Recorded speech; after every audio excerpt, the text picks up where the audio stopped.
Okay, sir. Good morning, students. Good morning, ma'am. Today we will discuss about the subject जो हमारा है बेटा understand contemporary India and education. तो अब तक हमने अपना जो कॉन्स्टिट्यूशन था उसके वो what do you mean by constitution, what are the features of our constitution, what is the importance of our constitution और the characteristics of our constitution, ये अब तक हम डिस्कस कर चुके हैं। तो आज का जो हमारा टॉपिक है बेटा वो है हमारा डिस्कस अबाउट द जो present status of our education in Indian constitution, या what do you mean by concurrent. जो हमारा लिस्ट है, मैंने आपको तीनों लिस्ट बताई थी, कौन कौन सी, सेंट्रल लिस्ट, स्टेट लिस्ट और कंकरेंट लिस्ट। तो today we will discuss about the concurrent list, यानी कि समवर्ती सूची क्या होती है, उसके विषय में आज मैं आप सबको बताऊंगी। तो सबसे पहले क्या है बेटा कि हमारा जो लेवल है वो क्या है एजुकेशन का, कि एक सेंट्रल लेवल होता है, दूसरा स्टेट लेवल और तीसरा होता है कंकरेंट, यानी कि केंद्रीय सूची, राज्य सूची और समवर्ती सूची। तो हमारे कुछ विषय ऐसे होते हैं जिनको केंद्रीय सूची में रखा जाता है, कुछ विषय ऐसे हैं जो राज्य सूची में, और कुछ विषय हमारे समवर्ती सूची में रखे जाते हैं। तो बेटा जो सेंट्रल लिस्ट होती है, आप सबको मैंने पहले भी ये बताया था कि जो केंद्रीय सूची होती है उसके जितने भी कानून होते हैं एजुकेशन से रिलेटेड, सारे हमारे केंद्रीय सरकार ही आती है। किसी कानून को लागू करना, में क्या चेंज करने हैं, या किसी भी डिपार्टमेंट में क्या क्या चेंज है, वो हमारा डिसाइड करते हैं। लेवल होता है हमारे जितनी भी इंडिया में स्टेट है, स्टेट की अपनी एक विधानसभा है।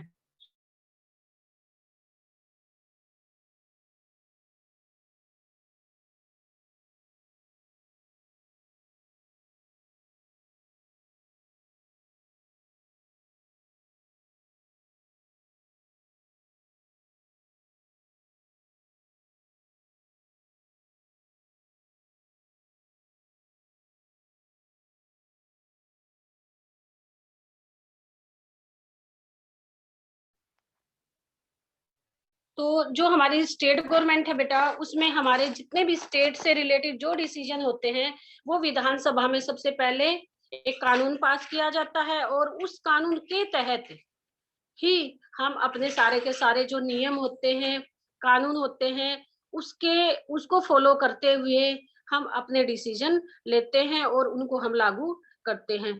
तो स्टेट का जो मामला होता है उसमें कोई भी किसी भी प्रकार की जो इंटरफेयर है वो अदर स्टेट के द्वारा नहीं किया जाता। और बेटा जो सेंट्रल गवर्नमेंट का है उसमें सेंट्रल गवर्नमेंट ही डिसीजन लेती है। अब जो मेन है हमारी कंकरेंट जो लिस्ट है, उसमें हमारी जो स्टेट गवर्नमेंट है वो और जो हमारी सेंट्रल गवर्नमेंट है वो दोनों मिलकर ही डिसीजन लेती हैं, यानी कि वो दोनों आपस में मिल भी डिसीजन लेती हैं, कोई कानून पास करती हैं, किसी भी प्रस्ताव को लागू करना होता है या उसको आगे फर्दर स्टार्ट करना होता है, वो दोनों मिलकर ही ये डिसीजन लेते हैं। तो केंद्रीय सूची के अंतर्गत जिन विषयों को रखा जाता है बेटा, उनसे संबंधित कानून बनाने का अधिकार सिर्फ केंद्र सरकार को है। यानी कि जैसे आप हमारा कोई भी डिफेंस का है तो वो क्या है कि केंद्रीय सरकार, दिल्ली की जो गवर्नमेंट है, दिल्ली की जो पुलिस है, उस पे हमारी सेंट्रल गवर्नमेंट ही कानून बनाती है, वही लागू करती है। अगर हरियाणा की देखा जाए डिफेंस का, हरियाणा की जो पुलिस का डिपार्टमेंट है तो वहां पे कौन कानून बनाएगा, हमारा हरियाणा सरकार। अगर यूपी का है तो वहां पे कानून कौन बनाएगा, यूपी सरकार। तो ये होते हैं हमारे स्टेट गवर्नमेंट के तहत जो विषय आते हैं, उनके ऊपर कानून बनाने का अधिकार हमारे स्टेट गवर्नमेंट को ही होता है। और जो सेंटर के तहत जो विषय आते हैं उनके ऊपर सभी तरह के कानून हमारी सेंट्रल गवर्नमेंट ही बनाती है। लेकिन जो मेन है बेटा, कुछ विषय ऐसे होते हैं कि कुछ राज्य सेटिस्फाई नहीं होते हैं और कुछ सेंट्रल गवर्नमेंट। तो उन दोनों को मिल बैठकर वो डिसीजन लेना पड़ता है, उसके तहत कानून बनाए जाते हैं और फिर उन कानून को लागू किया जाता है। तो जो एजुकेशन जो हमारा डिपार्टमेंट है वो हमारा इसी के तहत आता है।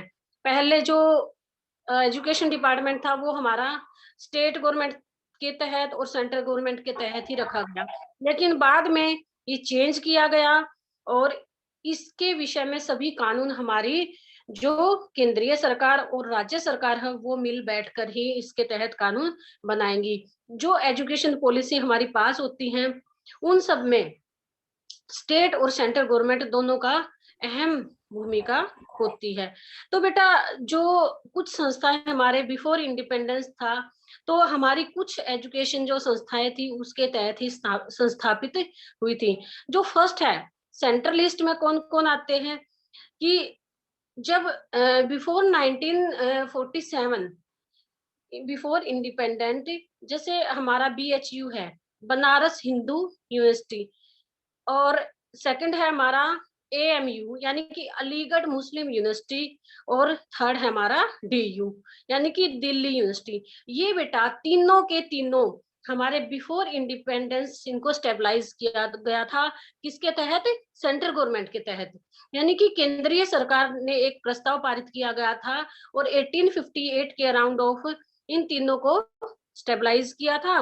किसको? बनारस हिंदू विश्वविद्यालय, अलीगढ़ मुस्लिम विश्वविद्यालय और दिल्ली विश्वविद्यालय। और ये किस आर्टिकल के तहत बनाए गए थे? Article 371E। आर्टिकल 371E के तहत इन तीनों विश्वविद्यालय को स्थापित किया गया था हमारी केंद्रीय सरकार के द्वारा।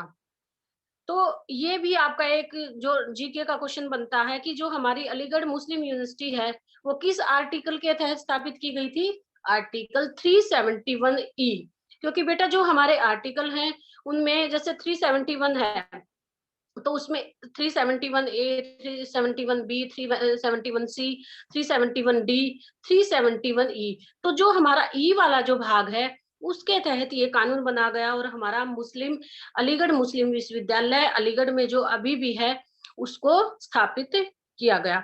इसके बाद क्या हुआ कि कई विश्वविद्यालय जैसे JNU है, जवाहरलाल नेहरू विश्वविद्यालय university, JNU Jawaharlal Nehru university. तो जो जवाहरलाल नेहरू विश्वविद्यालय है वो दिल्ली की जो विधानसभा है बेटा उसके द्वारा एक नियम द्वारा उसको स्थापित किया गया। देखो पहले वाला क्या था कि हमारा केंद्रीय सरकार के तहत इनको स्थापित किया गया, लेकिन जो JNU है इसको जो दिल्ली की जो विधानसभा थी उसके द्वारा ये प्रस्ताव पारित किया गया और उसको स्थापित किया गया। इसके बाद हम आते हैं अपनी स्टेट पे। जैसे हमारी हरियाणा स्टेट है, इसमें क्या है बेटा कि जैसे हमारी MD यूनिवर्सिटी है, हमारी कुरुक्षेत्र यूनिवर्सिटी है, जो जिस यूनिवर्सिटी से जैसे आपकी चौधरी रणवीर सिंह विश्वविद्यालय है जो हमारा जिससे आप लोग B.Ed कर रहे हैं, ये सारी क्या है? ये हमारी स्टेट यूनिवर्सिटी है। यानी कि ये हमारी हरियाणा की राज्य सरकार के द्वारा प्रस्ताव पास करके हमारी विधानसभा में एक प्रस्ताव लाया गया और उस प्रस्ताव पे हस्ताक्षर किए गए, उसको पारित किया गया और इन विश्वविद्यालयों की स्थापना की गई। तो हमारे ये सारी की सारी यूनिवर्सिटी हमारी स्टेट यूनिवर्सिटी है। तो इसके बाद क्या है कि जो विधानसभा जो नियम बनाएगी हमारी केंद्रीय सरकार उसमें किसी भी तरह का इंटरफेयर नहीं करेंगी, क्योंकि जो ये विषय हमारी राज्य सरकार का ही है। तो इसके बाद क्या हुआ कि हमारा जो यूनियन जो लिस्ट है उसमें 63 जो आर्टिकल है उसके तहत बेटा हमारी ये तीनों विश्वविद्यालय स्थापित किए गए।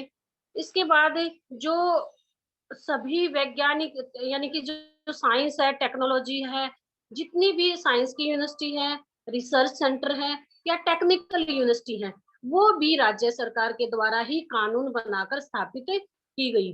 जैसे हमारी गुड़गांव में है या हमारी कोई भी एक यूनिवर्सिटी हमारी टेक्निकल यूनिवर्सिटी पानीपत में है, ये जितनी भी सेंटर स्टेट गवर्नमेंट के तहत हमारी टेक्निकल यूनिवर्सिटी है वो भी हमारी हरियाणा की विधानसभा के द्वारा ही प्रस्ताव पास करके इनको स्थापित किया गया था।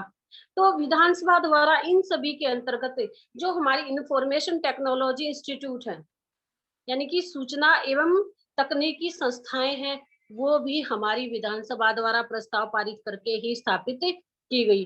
अब हमारा जो एंट्री 65 के अंतर्गत, यानी कि बेटा जो हमारा आर्टिकल 63, 64, 65 और 66, इसके तहत हमारी कंकरेंट लिस्ट में सभी विश्वविद्यालयों या कॉलेज को इसमें रखा गया है। कौन से आर्टिकल हैं? आर्टिकल 63, 64, 65 और 66। तो सबसे पहले फर्स्ट हमारा 65 में क्या रखा गया बेटा? जो एंट्री 65 है इसके अंतर्गत बेटा हमारी कुछ कॉमन जो इंस्टीट्यूट थे या कॉमन यूनिवर्सिटी थी उनको स्टेबलाइज किया गया। फर्स्ट क्या है कि जो सबसे फर्स्ट है हमारा रिसर्च सेंटर, यानी कि जो हमारे जितने भी अनुसंधान केंद्र हैं, चाहे वो मेडिकल से रिलेटेड है, चाहे वो साइंस से रिलेटेड है, और या फिर वो टेक्नोलॉजी से रिलेटेड है, या फिर हमारी एजुकेशन से है, तो ये इनका क्या हुआ कि इनका विशेष जो अध्ययन के केंद्र हैं उनको हमारी जो एंट्री 65 के तहत ही इनको स्थापित किया गया। सेकंड है हमारा इसी में कि जो टेक्निकल एंड साइंस से रिलेटेड जो हमारी अदर्स जो इंस्टीट्यूट है, जैसे हमारा एक यूनिवर्सिटी होती है उसके तहत हमारे बहुत सारे विद्यालय हमारे खोले जाते हैं, बहुत सारे कॉलेजेस एक यूनिवर्सिटी के अंडर में आते हैं ना, तो उसी के तहत हमारी टेक्निकल और साइंस का भी जो हमारा पार्ट है वो भी इसी में रखा गया। थर्ड हमारा police training institution, vocational institution और तक जो हमारी टेक्निकल ट्रेनिंग इंस्टीट्यूशन, यानी कि जितने भी ट्रेनिंग के इंस्टीट्यूट हैं, जैसे हमारा पुलिस ट्रेनिंग सेंटर कहाँ पे हमारा मधुबन करनाल में है, तो ये भी कब, ये भी एंट्री हमारे 65 जो है आर्टिकल उसी के तहत हमारी विधानसभा के द्वारा प्रस्ताव पारित करके इसको स्थापित किया गया। वोकेशनल जो इंस्टीट्यूट है वो भी, और जो हमारे कितनी भी आईटीआई है या हमारी जैसे कोई भी डिप्लोमा वगैरह हम करते हैं वोकेशनल इंस्टीट्यूट से, या फिर ट्रेनिंग जो करते हैं हम, जैसे किसी भी इंटर्नशिप जिसको बोलते हैं, मान लो आपकी 4 साल की बीटेक है, उसके बाद आपकी 1 साल की जो या 6 मंथ की जो ट्रेनिंग होती है वो, या जैसे हमारी बीएड में ही लगाओ आप, सेकंड ईयर में आपकी जो 16 वीक की जो ट्रेनिंग है बेटा वो, ये सारी की सारी संस्थाएं हमारी विधानसभा द्वारा जो कानून बनाया गया और उसी के तहत इन सबको स्टेबलाइज किया गया। अब है एंट्री 66, ये था 65। एंट्री 66 में क्या रखा गया, यानी कि 66वीं जो हमारी अनुसूची थी उसके तहत क्या हुआ, उच्च शिक्षा एवं अनुसंधान, वैज्ञानिक एवं तकनीकी संस्थान में तालमेल स्थापित किया गया, यानी कि जितनी भी हमारा हायर एजुकेशन था, रिसर्च डिपार्टमेंट था, साइंस डिपार्टमेंट और टेक्निकल डिपार्टमेंट, इन सब के अंदर एक कोलेबोरेशन, एक इंटरेक्शन वो स्थापित किया गया, यानी कि इन सब के मध्य एक अंतः क्रिया स्थापित की गई कि ये जैसे हायर एजुकेशन है ये एक दूसरे के ऊपर इंडिपेंडेंट हैं। अगर हम देखो बेसिक जो एजुकेशन लेते हैं उसके बाद ही हम वोकेशनल में जाएंगे, ये नहीं कि एक 7वीं 8वीं क्लास में ही हम वोकेशनल एजुकेशन लेते हैं, नहीं बेटा, जो हमारी बेसिक एजुकेशन है, बेसिक एजुकेशन हमारा बेस है, उसके बाद ही हम अपना जो हायर एजुकेशन है वो हम लेते हैं। इसके बाद क्या है, जो एंट्री 66 में ही है बेटा यूजीसी की स्थापना, जो हमारा यूजीसी था वो 1958 में स्टेबलाइज हुआ था बेटा, तो यूजीसी के अंतर्गत हमारे इंडिया के जितने भी कॉलेजेस हैं, जितनी भी यूनिवर्सिटी हैं और उन यूनिवर्सिटियों के अंतर्गत जितने भी कॉलेज आते हैं वो हमारा मेन होता है, यानी कि सारे के सारे कानून हमारे यूजीसी के द्वारा ही लागू इन पर होते हैं। जितना भी ग्रांट यूजीसी क्या करती है कि नियम जो बनाए जाते हैं उनको लागू करवाना, ग्रांट यूनिवर्सिटियों को, यानी कि जितनी भी इसके अंडर में यूनिवर्सिटी है उन सबको ग्रांट दिया जाता है, यूजीसी की तरफ से स्कॉलरशिप दी जाती है, तो ये सारा का सारा काम हमारा यूजीसी ही करती है। तो ये है हमारा जो एंट्री 66 है बेटा, उसमें ये स्टेबलाइज किया गया, ये हमारे रूल बनाए गए कि क्या क्या इसमें शामिल करना है। इसके बाद हमारा एंट्री 67, इसमें क्या आएगा बेटा, अभी तक मैंने एंट्री 65, एंट्री 66 और अब हमारा एंट्री 67। इसके अंतर्गत क्या है कि हमारे जितने भी हिस्टोरिकल जो साइन है, जैसे हमारा सारनाथ के स्तंभ से जो हमारा अशोक चक्र लिया गया है बेटा, तो उसका ये जो हमारे हिस्टोरिकल साइन है या हमारी हिस्टोरिकल जो बिल्डिंग है, उन सबको जो विधानसभा के द्वारा एक कानून बनाया गया कि जो हमारी राष्ट्रीय संपत्ति है, यानी कि जो हमारा नेशनल जो धरोहर है, उसको किसी भी तरह का कोई भी नुकसान ना पहुंचाए या किसी भी तरह से उन सब का अपमान ना किया जाए, ये भी हमारी विधानसभा में एक कानून पास किया गया। तो ये इसको भी आजकल कंकरेंट लिस्ट में ही रखा गया है। तो ये हमारा जो फर्स्ट था बेटा, ये था अभी तक हमारा सेंट्रल गवर्नमेंट का। अब मैं आपको बताती हूँ कि जो हमारी स्टेट लिस्ट क्या होती है।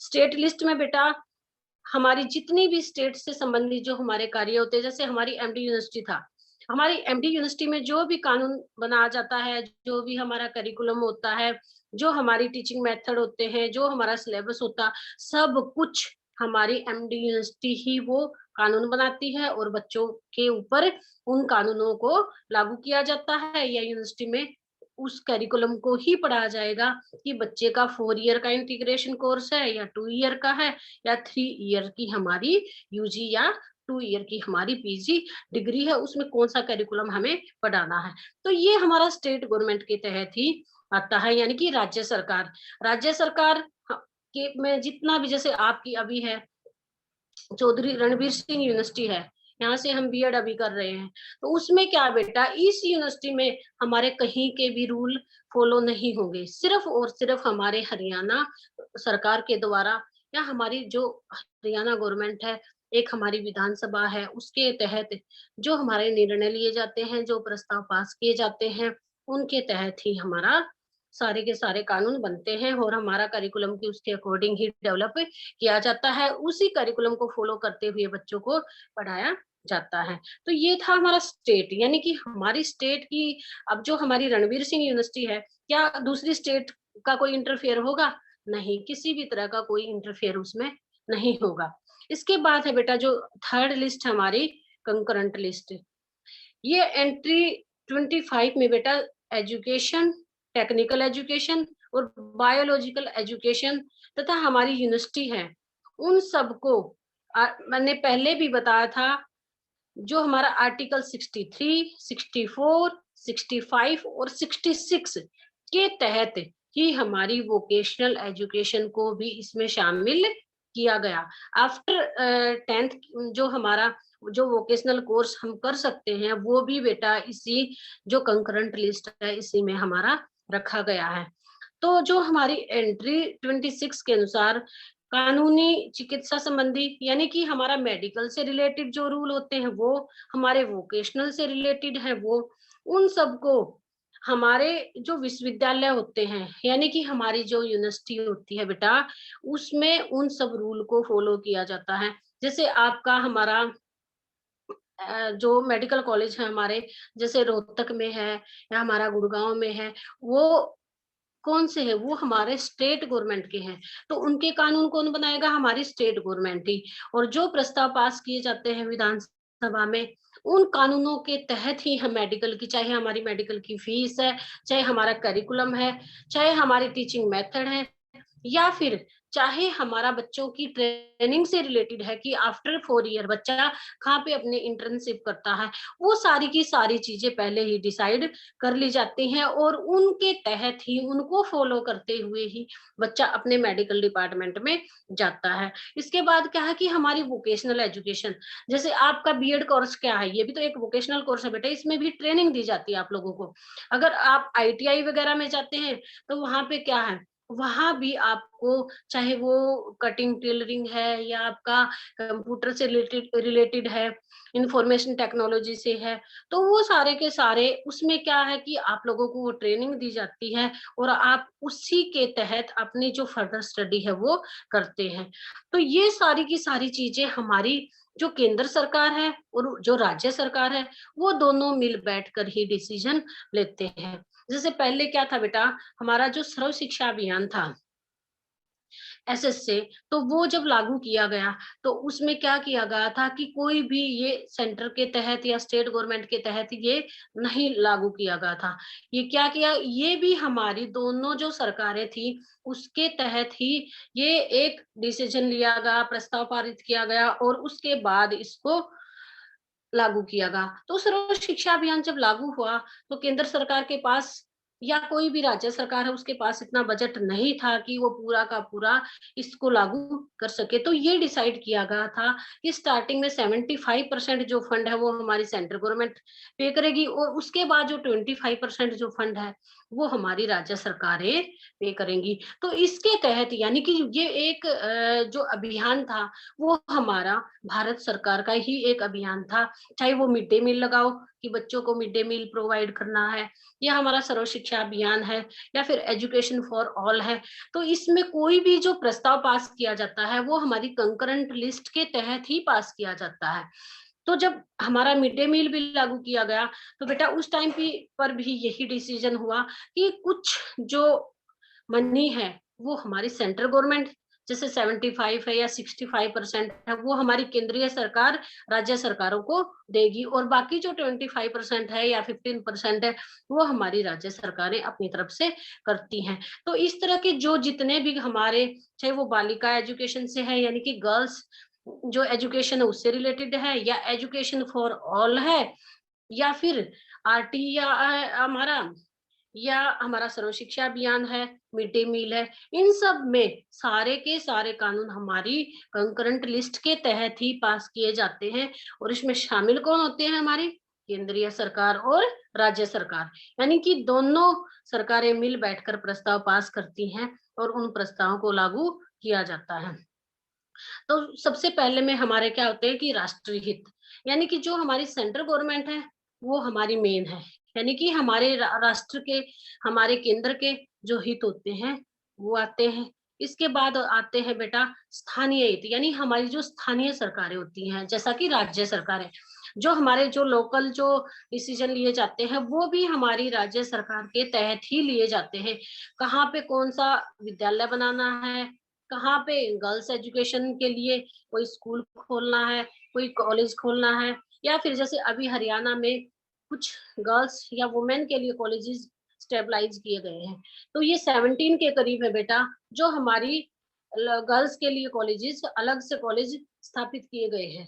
तो ये सारे डिसीजन कौन लेता है, ये हमारी स्टेट गवर्नमेंट के तहत ही लिए जाते हैं। और जो हमारे स्थानीय यानी जो कॉमन जो पब्लिक होती है उसके हितों को ध्यान में रखते हुए ही हमारा कानून बनाया जाता है कि लड़कियों को 5 किलोमीटर के दायरे में हमारा ये जो हरियाणा की जो हमारी तात्कालिक जो सरकार है, यानी कि जो करंट में अभी गवर्नमेंट है, उसने ये डिसीजन लिया कि हमारा मतलब बिटवीन 5 किलोमीटर एक वुमेन कॉलेज होना ही चाहिए। तो 5 किलोमीटर के दायरे में लड़कियों के लिए महाविद्यालय स्थापित किए गए। तो ये कहाँ के हैं, ये हमारे स्टेट गवर्नमेंट के हैं। तो स्टेट गवर्नमेंट इन पे कानून बनाती है, लागू करती है। लेकिन बेटा ये विषय किसका है, ये कंकरेंट लिस्ट का है। तो जो हमारी हरियाणा सरकार और केंद्र सरकार वो दोनों मिलकर इस पे डिसीजन लेती हैं, तभी हमारे सारे के सारे कॉलेज कॉलेज क्या किए गए हैं, स्टेबलाइज किए गए हैं। कुछ कॉलेज स्टेबलाइज हो चुके हैं और कुछ पे हमारा काम चल रहा है। तो इसमें हमारे स्थानीय हितों को, यानी कि जो हमारे लोकल यानी कि कॉमन जो हमारे बेनिफिट है पब्लिक के, उनको ध्यान में रखते हुए हमारी केंद्रीय एवं राज्य सरकारों के तहत ये निर्णय लिया जाता है और इन सब को इसके तहत रखा गया। इसके बाद क्या है कि जो हमारा जैसे एजुकेशन में हमारा बिफोर 5th है या बिफोर 8th क्लास है या बिफोर 10th क्लास है, उन सब के लिए भी कि गर्ल्स के लिए अलग से स्कूल स्थापित करना है या कॉलेजेस बनाने हैं, वो सारे निर्णय भले ही हमारा बनाती राज्य सरकारें हैं लेकिन है किसका, कंकरेंट लिस्ट का। तो बेटा इन सब के सारे डिसीजन ये दोनों सरकारें मिलकर लेती हैं और उसके तहत चाहे हमारा कोई भी अलग से महाविद्यालय खोलना है, यूनिवर्सिटी बनानी है, कुछ भी है एजुकेशन से रिलेटेड, वो हमारा कंकरेंट लिस्ट के तहत ही रखा गया है, क्योंकि ये कंकरेंट लिस्ट का ही विषय है, यानी कि समवर्ती सूची का विषय है।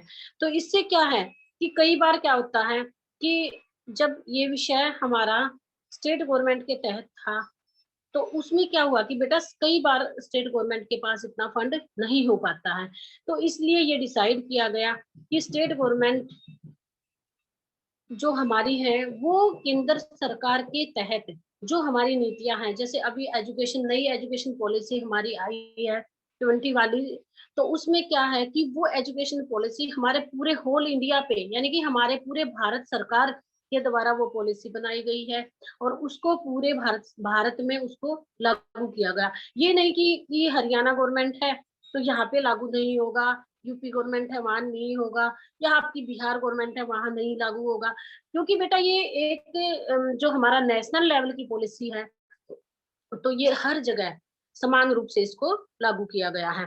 तो इसलिए हमारा तो शिक्षा के तहत जो हमारा विषय है शिक्षा, उसमें जितने भी कानून है, जितनी भी धाराएं लागू करनी है, कोई नई पॉलिसी उसमें इंक्लूड करनी है या कोई भी पॉलिसी हटानी है, वो सारा का सारा काम हमारा कंकरेंट लिस्ट के तहत होता है। हमारी राज्य और केंद्रीय सरकारें मिलकर इस पर कार्य करती हैं और तभी कोई कानून हमारा बनता है। इन सब में जो हमारा जो मेन है वो हमारा यही है कि बेटा मेन हमारा जो एम है वो है एजुकेशन फॉर ऑल, यानी कि सभी को शिक्षा देना, सार्वभौमिक शिक्षा, यूनिवर्सलाइजेशन ऑफ एजुकेशन, यानी कि सभी को। ये जो हमारी पॉलिसी है इसके तहत हमारा जो मेन एम है वो है 100% बच्चों का रजिस्ट्रेशन, यानी कि 100% बच्चों का रजिस्ट्रेशन करवाना, इन्वॉल्व करवाना। तो क्यों? क्योंकि बेटा कई जो हमारे ट्राइबल एरिया है या हमारा उधर का जैसे कुछ जनजातियां हैं, वहां पे एजुकेशन का इतना स्कोप नहीं है या इतनी मतलब फैसिलिटी जो हमारे और राज्यों में है वह उस एरिया में नहीं होती, तो वहां तक एजुकेशन पहुंचाने के लिए कई जैसे पहाड़ों में है, उधर भी कई स्कूल स्कूल दूर होते हैं, तो लोग क्या करते हैं एजुकेशन नहीं ले पाते हैं, तो उन सब तक एजुकेशन अधिक से अधिक 100% एनरोलमेंट जो है हमारा, उसके लिए ये कानून बनाए गए हैं। तो जो हमारा रूरल एरिया है वहां पर भी लोग शिक्षा से वंचित ना रह जाए, इसके तहत ये कानून बनाए गए हैं ताकि सभी को समान रूप से शिक्षा मिल सके। इसके बाद क्या है कि जैसे हमारा आर्टिकल 21A में ये बताया गया है कि एजुकेशन 6 to 14 ईयर की जो एजुकेशन है वो फ्री और कंपलसरी एजुकेशन होनी चाहिए। तो ये कानून हमारा बना गया आर्टिकल 21 के तहत और इसको लागू किया गया। तो जो हमारे 6 से 14 वर्ष तक के बच्चों की जो एजुकेशन है वो आज के टाइम में भी हमारी फ्री की हुई है, और जो गर्ल्स एजुकेशन है वो हमारा कॉलेज लेवल तक हमारी गर्ल्स के लिए फ्री और कंपलसरी एजुकेशन का प्रावधान रखा गया है। तो ये सारी चीजें क्यों की गई? क्योंकि बेटा हमारा जो राष्ट्र का जो निर्माण करने के लिए, राष्ट्र को अधिक से अधिक शिक्षा के क्षेत्र में आगे बढ़ाने के लिए, ताकि कोई भी वर्ग हमारा किसी भी तरह से शिक्षा से वंचित ना रह जाए, इसलिए ये कानून बना गया कि हमारी जो एजुकेशन है उसको हमें कंकरेंट लिस्ट में ही डालना चाहिए, यानी कि समवर्ती सूची में ही।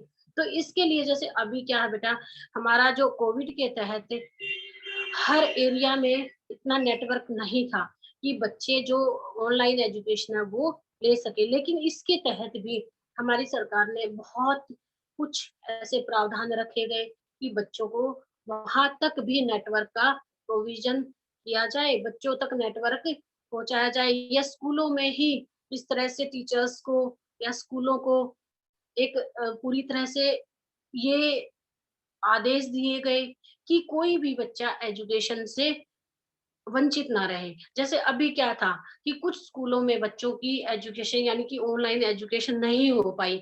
ज़रूरी नहीं कि बेटा सभी के पास नेटवर्क हो। तो ये अभी जो सीबीएसई का जो लेटेस्ट डिसीजन क्या था कि बच्चे के जो एग्ज़ाम है वो हमारे डिले किए। क्यों किए गए? क्योंकि अभी बच्चों के जो स्कूल हैं वो स्टार्ट हो चुके हैं, उनको बुलाया गया। तो ये सारे डिसीजन मेरा जो इतना एक्सप्लेन करने का जो मकसद है वो यही है कि बेटा हमारे पूरे के पूरे डिसीजन हमारी सेंट्रल गवर्नमेंट और राज्य सरकार ही मिल बैठकर लेती है। जैसे पहले क्या था कि हमारी जो अभी सेंट्रल गवर्नमेंट ने ये डिसीजन हर स्टेट के ऊपर छोड़ा गया कि कोई भी स्टेट अपना स्कूल खोल सकती है और नहीं भी खोल सकती। तो कुछ स्टेट में स्कूलों को खोला गया कोविड के तहत और कुछ में नहीं खोला गया। तो क्या था, क्योंकि उनका ये सेल्फ डिसीजन रखा गया, सेंट्रल गवर्नमेंट की तरफ से किसी भी तरह की कोई पाबंदी नहीं रखी गई। लेकिन वो इसके तहत क्या था कि अपना खुद की अपनी रिस्पॉन्सिबिलिटी पे कोई भी स्टेट अपना स्कूल खोल सकती थी, ठीक है ना? कि इसके लिए केंद्रीय सरकार जिम्मेवार नहीं होगी, हर राज्य सरकार उसके लिए जिम्मेवार होगी। तो ये सारे जो हमारा जितने भी प्रोविजन है वो हमारी कंकरेंट लिस्ट के द्वारा ही, यानी समवर्ती सूची में वो सारे के सारे कानून पास होते हैं और उस उनको लागू किया जाता है। तो इसलिए हमारा जो शिक्षा का विषय है बेटा, वो हमारा कंकरेंट लिस्ट में रखा गया है, ताकि कोई भी राज्य सरकार अपनी मनमानी ना चला सके, या राज्य सरकार के पास किसी भी तरह का अगर फंड नहीं है तो बच्चे उस शिक्षा से वंचित ना रह सके। तो ये इसी कारण हमारी केंद्र और राज्य सरकारें मिल बैठकर ये डिसीजन लेती हैं कि कौन से राज्य में किस तरह से एजुकेशन को पहुंचा जाए।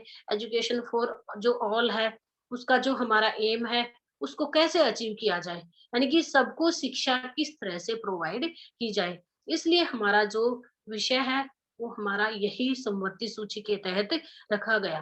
तो हमारा आर्टिकल 63, 64, 65 और 66 के तहत हमारी जो एंट्री है वो हमारी एजुकेशन से रिलेटेड है।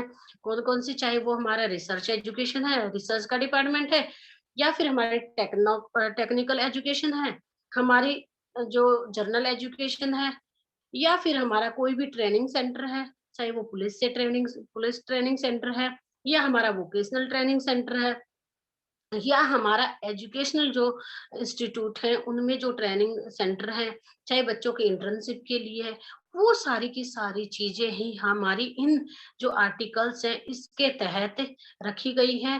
और हम एजुकेशन के लिए बच्चों को उसके तहत ही एजुकेशन दे सकते हैं। और अगर किसी भी तरह से बच्चा कोई किसी चीज से वंचित रह जाता है, तो वो इस आर्टिकल के तहत जो हमारे फंडामेंटल राइट्स हैं, जो हमारा मौलिक अधिकार है, उसके तहत भी हम अपनी एजुकेशन के लिए अपनी सरकार से इसकी कोई भी किसी भी तरह की जो हम प्रार्थना है वो कर सकते हैं। जैसा कि किसी बच्चे के पास अगर फंड नहीं है, पैसा नहीं है, तो बच्चों को स्कॉलरशिप का भी जो प्रोविजन है वो भी रखा गया है। एजुकेशन लोन बच्चों को दिए जाते हैं। तो ये किसके तहत, ये हमारी जो केंद्रीय और राज्य सरकारें मिल बैठकर हैं, सेंट्रल लेवल पे या स्टेट लेवल पे अगर कोई बच्चा एजुकेशन के लिए किसी भी फॉरेन कंट्री में भी जाना चाहता है तो उसको एजुकेशन लोन प्रोवाइड किया जाता है। तो इसलिए जो हमारा शिक्षा का विषय है उसको हमारा कंकरेंट लिस्ट में मेन जो विषय है वो माना गया है। तो आज हमारा टॉपिक इतना ही है बेटा। अगर किसी को कुछ पूछना है तो पूछ सकते हैं।